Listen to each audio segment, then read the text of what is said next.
부모의 욕심이라는 거가 있어서 뭐 그럴 수 있다곤 하지만 명품 신발까지 뭐 이렇게 해서 500이라고 하면은 사실 문제가 있는 것 같아요.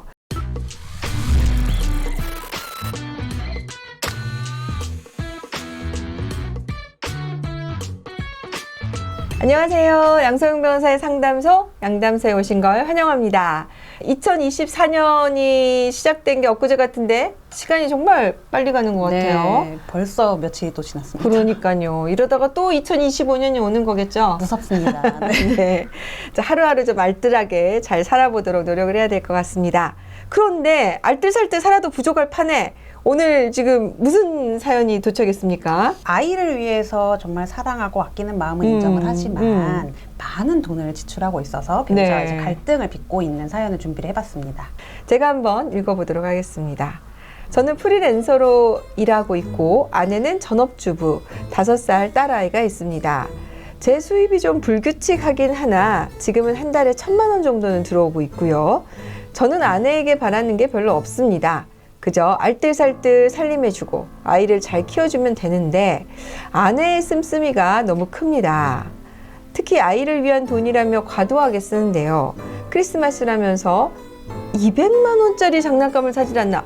겉옷과 신발이 중요하다고 아이에게 몇백만 원짜리 명품 패딩, 명품 신발까지. 금방 크는 아이인데 너무 과한 것 아니냐고 돌려서 얘기하면 이것보다 훨씬 많이 해주는 부모도 많다라고 얘기를 하니 저도 감정 낭비가 싫어서 그냥 가만히 있곤 했습니다. 아이를 위해 시키는 음식과 재료, 그 밖에 생활용품과 아이 영어 유치원, 사교육 비용까지 아이를 위해 들어가는 돈만 500은 되는 것 같습니다. 거기다가 아내가 쓰는 돈까지 생활비만 800 이상 그냥 나갑니다. 제 입장에서 한 푼 두 푼 아껴서 미래를 위해서 노후 대비도 해야 된다고 생각하는데요. 아내는 줄여본다고 하지만 아이가 커갈수록 씀씀이는 더 커지고 있습니다. 아이가 배우는 것도 너무 많아요. 발레, 바이올린, 과학. 이 모든 것들을 감당하기도 벅차 보여요. 오히려 부모와 온전히 노는 시간이 없는 것 같아 아이한테 좋은 건지 잘 모르겠습니다. 이 결혼 생활 유지할 수 있을까요? 아니 지금 5살인데 네. 한 달에 500만 원 정도가 들어간다는데 이렇게 많이 들어갑니까? 일단 저도 가늠하기가 어려워서 일단 좀 자료를 좀 찾아봤는데요. 네. 한국보건사회연구원의 2021년도 가족과 출산조사 연구보고서가 있었습니다. 네. 여기에 따르면 교육비, 자녀 돌봄비, 뭐 피복비, 의료비, 통신비 등등 자녀 한 명당 월 평균 들어가는 비용이 72만 1,000원 정도로 그 지출이 되었다고 합니다. 이 중에서 이제 영유아 자녀 같은 경우에는 교육비 같은 부분들이 좀 줄어들잖아요. 네. 그래서 영유아 자녀를 둔 가구의 지출액은 전체 평균 금액보다 조금 낮은 월 평균 60만 6천 원으로 확인이 됐는데요.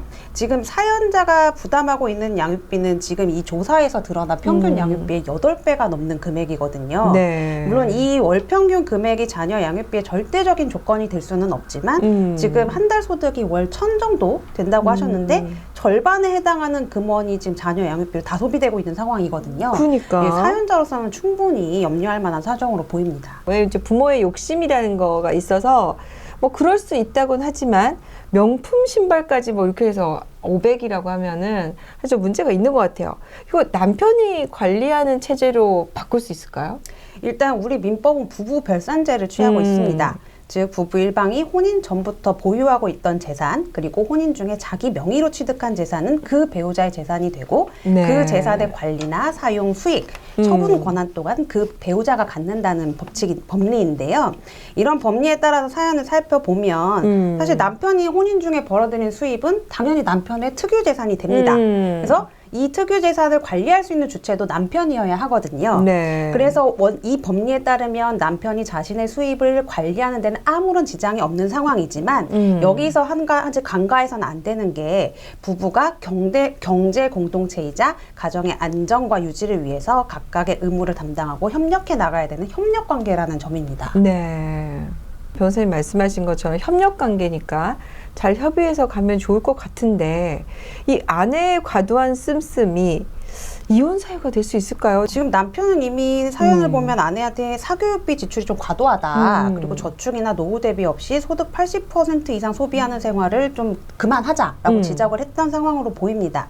근데 지금 아내한테는 변함이 없는 것 같아요. 그리고 지금 아이가 너무 많은 교과들을 배우고 있는데 그 부분에 있어서도 남편은 걱정을 하고 있거든요. 사실은 이게 심하면 아동학대로 볼 수도 있어요. 예, 그렇더라고요. 네. 그래서 경제 공동체이자 협력 관계에 있는 부부 중 어느 일방이 합의되지 않은 고액의 비용 지출을 계속해서 일삼는다면 부부 갈등은 당연히 피할 수가 없을 거고, 이러한 갈등이 심해져서 서로의 신뢰가 깨질 정도에 이른다면 이것은 민법 제840조 6호에서 정하고 있는 재판상 이혼 사유, 즉 기타 혼인을 계속하기 어려운 사유에 해당할 수 있습니다. 이렇게 이제 과도한 씀씀이로 인해서 이혼이 인정된 사례도 있습니까? 좀 소개를 해주시죠. 제가 판례를 좀 찾아봤었는데요. 네. 과도한 신용카드 사용과 자녀 사교육비 지출 등으로 한 달에 월 2,500만 원 이상을 지출해온 아내가 있었습니다. 당연히 이제 남편과 갈등을 빚었던 거는 당연히 물론 갈등을 빚었는데, 여기서 이제 안타깝게도 남편이 좀 지속적으로 폭행을 그건 또 안 되죠. 네, 그건 또 안 되죠. 혼인관계가 파탄됐던 사건인데요.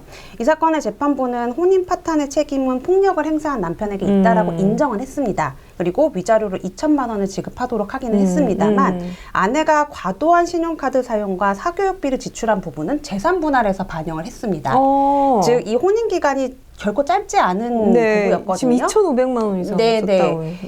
그런데 여기서 남편의 기여도를 70%로 인정을 한 거죠. 제가 봤을 때 이 혼인 관계에서는 사실 5대5나 6대4도 충분히 가능한 부분인데, 남편의 기여도를 70%로 인정을 했다는 건 그만큼 그 과도한 지출을 일삼아온 아내의 행동을 그 재산분할 기여도에 반영한 결과로 보여집니다. 이게 지금 자녀 교육도 그 서로의 가치관이 다르면 부부 갈등의 큰 원인이 되잖아요. 네, 맞습니다. 이런 다른 교육관으로 이혼이 된 사례들 좀 소개를 해주시죠. 자녀에게 매일 오랜 기간 사교육을 받게 하고 새벽까지 공부를 시키는 등 과도한 교육열을 보내온 아내를 상대로 남편이 이혼 소송을 제기한 사건이 그걸 있었습니다. 원인으로? 네. 이 사건에서 아내는 경쟁 사회에서 아이한테 공부를 시키는 것은 부모의 의무다 하면서 이제 이혼 사유가 될 수 없다라고 기각을 구했는데요. 재판부는 실제로 그 아이가 너무 이 사교육 때문에 힘들어하고 있다라는 점을 일단 인용의 하나의 이유로 들었고, 또 하나 이제 아이를 위해서 아내를 만류하는 과정에서 아내가 남편한테 욕설이나 이제 폭언 같은 것들도 행사를 했기 때문에 그러한 남편의 고통을 인정하고 이혼을 원하는 남편의 손을 들어줬던 사건입니다. 네, 이런 케이스에서 양육권이 아버지에게 온 케이스도 있는 거죠.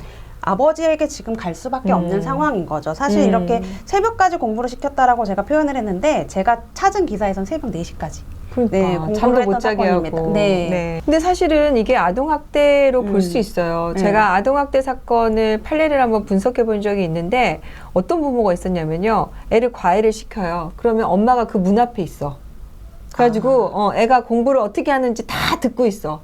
그리고 선생님한테 매를 주면서 애 몇 대 때려달라고 요청을 하기도 하고. 그거는 진짜 신체적 학대까지 이르게 하는 케이스죠. 그래서 이게 부모가 이 공부를 시키고 감시하고 본인의 의무라고 하지만 그 의무 아닙니다. 이거는 아동학대에 해당한다는 거 분명히 인식하셔야 될 것 같아요. 그래서 아동학대의 주범이 대부분은 부모, 그다음 선생님, 이렇게 가까운 보호해야 할 의무가 있는 사람들이 아동학대를 하는 경우가 있습니다. 그래서 이거 분명히 좀 주의하셔야 될 것 같고요. 자, 그러면 이 결혼 생활 유지할 수 있을까요? 어떻게 하면 좋을지 좀 마지막 조언을 좀 해주신다면? 일단은 그 배우자와 충분히 이제 경제권을 어떻게 행사를 하고 할 것인지에서 논의를 해야 될 건데요. 지금 사실 논의를 충분히 하셨던 상황으로 보이기는 해요. 그래서 일단은 두 분께서는 더 이상 결론이 안 날 것 같아서 일단 전문가 상담도 받아보시고 아니면 그냥 변호사 상담을 받아보시는 것도 방법일 것 같아요. 저는 이 부인 얘기 중에 제일 마음에 안 드는 게, 이보다 훨씬 많이 해주는 부모가 많다.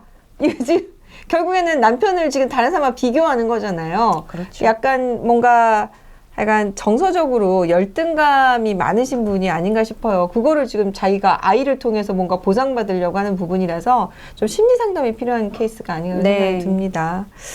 네, 오늘 저는 애가 너무 짜네요. 이 사연 중에서. 5살인데 발레도 가야 되고 바이올린도 해야 되고 과학도 해야 되고, 여기 당연히 국어, 영어, 수학은 다 하겠죠. 지금 이게 추가가 그건데. 네, 아이를 위해서 이 부모님 잘 해결하셨으면 좋겠습니다. 자, 오늘 상담 마음에 드셨다면 좋아요, 구독 부탁드릴게요. 감사합니다. 안 변호사님도 감사합니다. 감사합니다.